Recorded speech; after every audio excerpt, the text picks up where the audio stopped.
تم اگر سچ بولو تو لوگ تمہیں پاگل کہتے ہیں، تم اگر اللہ کا پیغام دو تو لوگ ہنستے ہیں، اور اگر تم حق کے لیے اٹھتے ہو تو لوگ تمہیں مار دیتے ہیں۔ بسم اللہ الرحمن الرحیم۔ السلام علیکم۔ یہ کہانی ایک شہر کی ہے جہاں اللہ کا نام صرف زبان تک تھا، اور کچھ لوگوں کے تو وہ بھی نہیں تھا کیونکہ وہ بت پرست تھے۔ لوگ دنیا میں کیسے جیتے تھے؟ آخرت کی کوئی فکر نہیں تھی، اپنی دھن میں مست تھے۔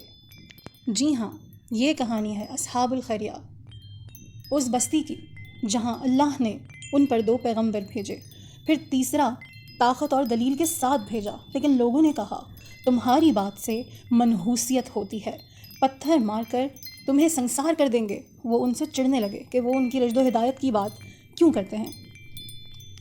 وہ تو 2 سے ہی بہت نفرت کرتے تھے، جب وہ 3 ہوئے تو وہ اور غضبناک ہو گئے۔ وہ لوگ ان پیغمبروں کے نبی ہونے پر شک و شبہ کرتے تھے کہ تم تو ہماری طرح انسان ہو، پھر تم یہ کیسے کہہ سکتے ہو، یہ دعویٰ کیسے کر سکتے ہو کہ تم اللہ کے نبی ہو؟ تم میں ہم سے ہٹ کر ایسی کیا غیر معمولی بات ہے جو اللہ نے تمہیں نبی بنا دیا؟ ان لوگوں نے ان انبیاء کو، ان پیغمبروں کو دھمکیاں دی کہ ہم تم پر بہت بری طرح غضبناک ہوں گے اگر تم نے ہمیں تنگ کرنا نہ چھوڑا، تمہیں پتھر سے مار مار کے سنسار کر دیں گے۔ کیونکہ وہ سدھرنے والے نہیں تھے، بس وہ چاہتے تھے کہ وہ پیغمبران ان کا پیچھا چھوڑ دیں، تو انہیں دھمکیاں دینا شروع کر دیں۔ یہ واقعہ شام کی ایک بستی کا ہے۔ پھر اس بستی کے کونے سے ایک نیک شخص دوڑتا ہوا آیا۔ نہ وہ عالم تھا نہ مشہور، لیکن دل زندہ تھا، اور دل میں ایمان زندہ تھا۔ وہ پیشے سے بڑھئی تھا اور ایک کونے میں عبادت کرتا رہتا تھا۔ اس کو جب یہ سب کچھ پتہ چلا تو وہ دوڑتا ہوا اپنی قوم کے لوگوں سے مخاطب ہونے کے لیے آیا۔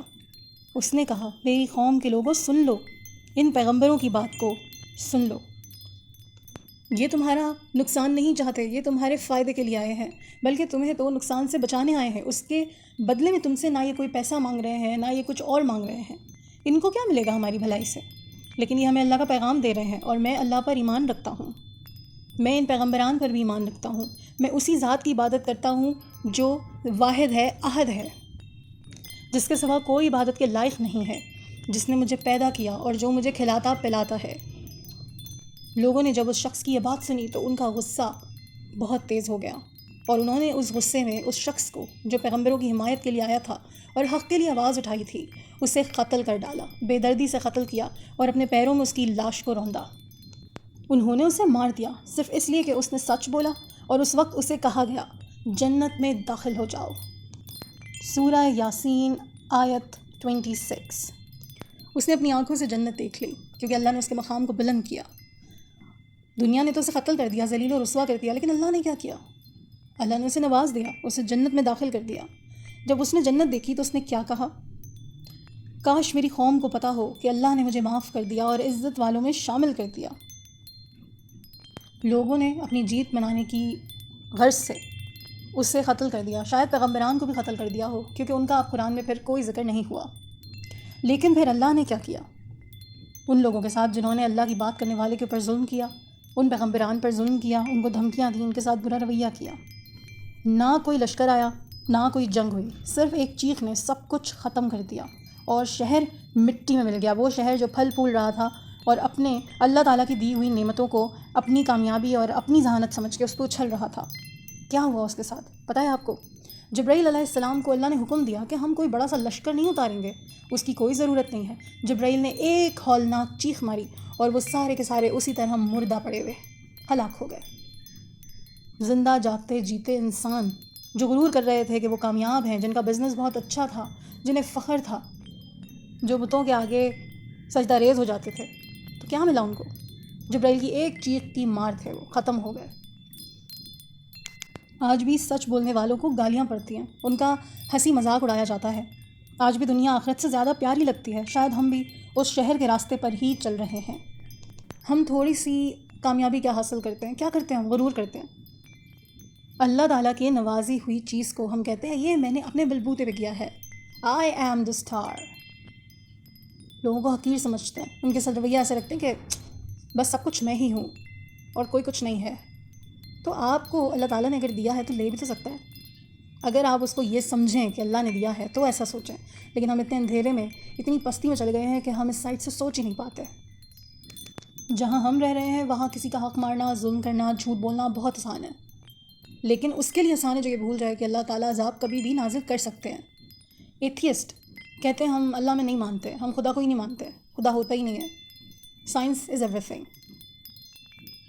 تو وہ لوگ جو خدا کو نہیں مانتے، اللہ کو نہیں مانتے، اور کہتے ہیں کہ ہم اللہ کی برائی کر رہے ہیں، ہم اللہ کو ڈائریکٹلی چیلنج کر رہے ہیں، اگر اللہ ہے، ایگزسٹ کرتا ہے، تو وہ ہم پہ عذاب نازل کر کے دکھائے، وہ کچھ ایسا کر کے دکھائے کہ ہم خود اسلام قبول کر لیں۔ جو بیٹھے بیٹھے آپ اتنی بڑی باتیں کرتے ہیں اور کہتے ہیں دیکھا کچھ بھی نہیں ہوا، تو ڈرنا چاہیے۔ اللہ تعالیٰ کو کوئی بڑے بڑے لشکر بھیجنے کی ضرورت نہیں ہے۔ اگر اس نے آپ کے اوپر عذاب نازل کرنا ہے تو ضروری نہیں ہے کہ وہ آسمان سے بجلی پھینک دے آپ کے اوپر، یا زمین کو پھاڑ کے آپ کو اندر کر دے۔ ہو سکتا ہے آپ کو ایموشنل، مینٹل ایسی چوٹیں پہنچائی جائیں کہ آپ پریشان ہو جائیں، آپ کی زندگی کو آپ کے لیے برت بنا دیا جائے، نہ جینے میں رہیں نہ مرنے میں رہیں۔ تو بڑی بڑی باتیں، اور اللہ کو چیلنج کرنے سے پہلے ہمیں سوچنا چاہیے کہ ہم کہہ کیا رہے ہیں۔ جو کہتے ہیں نا کہ سائنس سب کچھ، اور سائنس کو ٹھیک سے سمجھتے بھی نہیں ہیں، تو آپ کا گمان اللہ تعالیٰ تک پہنچ بھی نہیں سکتا۔ آپ سوچتے ہیں، کہتے ہیں کہ ہم سوچتے ہیں، اس لیے ہمیں جو ہے وہ پتہ ہے کہ نہ جنت ہے نہ اللہ ہے، تو آپ کی سوچ جو ہے وہ جاتی ہی نہیں ہے نا، اس لیول پہ جاتی ہی نہیں ہے۔ آپ سوچنے سے قاصر ہیں، اور یہ بھی اللہ کی طرف سے آپ کے دل پہ مہر ہے کہ آپ نہیں سوچ سکتے، آپ اپنا گھاٹا ہی کریں گے۔ کوئی بیماری ہو سکتی ہے، کوئی تباہی ہو سکتی ہے، کوئی حادثہ ہو سکتا ہے، کوئی بھی چیز ایسی ہو سکتی ہے، اور آپ کی آخرت تباہ ہو سکتی ہے۔ تو اللہ کو چیلنج کرنے سے بہتر یہ ہے کہ ہماری اتنی اوقات نہیں ہے، چیزوں کی حقیقت کو جانیں، اسے ایکسیپٹ کریں، اور اگر نہیں کر سکتے تو پھر یہ اس طرح سے اللہ کو چیلنج نہ کریں، کیونکہ اللہ کا حکم ہے تو آپ کی زبان چل رہی ہے، اللہ کی مرضی ہے تو آپ کا ہاتھ ہل رہا ہے، اور اگر اس کی مرضی نہیں ہوگی تو آپ سانس بھی نہیں لے سکتے، آنکھیں بھی نہیں جھپک سکتے، زبان کو ہلا بھی نہیں سکتے، بولنا تو بہت دور کی بات ہے۔ تو جو وہ ایتھیسٹ یا وہ لوگ جن کی میں ویڈیو سن رہی ہوتی ہوں، وہ بہت ڈھٹائی، بدتمیزی اور بےغیرتی سے اللہ کے ہونے کو، اس کی وحدانیت کو چیلنج کر رہے ہوتے ہیں، بہت غلط کرتے ہیں۔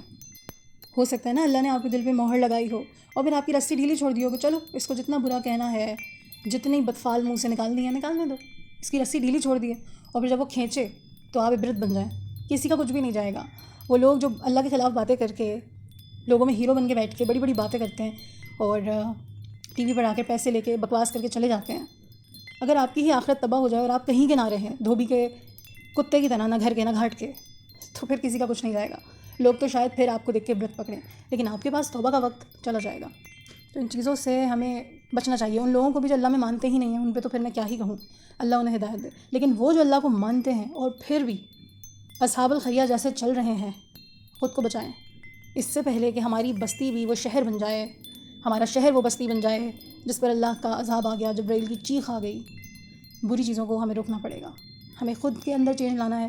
ہم لوگوں کو تبھی بدل سکتے ہیں جب ہم پہلے اپنی اصلاح کریں۔ کسی کے گریبان میں جھانکنا بہت آسان ہے، لیکن اپنے گریبان میں جھانکنا بہت مشکل ہے۔ اگر یہ ویڈیو آپ کو اچھی لگی ہے، آپ کو لگا ہے کہ یہ کہانی صرف اصحاب الخریہ کی نہیں بلکہ ہماری بھی ہے، تو اوائڈ کریں شرک سے، اور زنا سے، غرور سے، تکبر سے، حق تلفی سے، جھوٹ سے۔ اینڈ آئی ہوپ کہ یہ چھوٹے چھوٹے سے واقعات جو قرآن پاک نے بیان کیے ہیں، یہ ہمارے لیے سبق آموز ثابت ہوں گے۔ تو آپ کو لگتا ہے کہ یہ دل پہ اثر کیا ہے تو اس پیغام کو شیئر کریں، شاید کسی کا دل آپ کی وجہ سے بدل جائے اور آپ کے لیے ثواب کا ذریعہ بن جائے۔ ویڈیو کو لائک کریں، کامنٹ کریں، اور چینل کو سبسکرائب کریں۔ اللہ نگہبان۔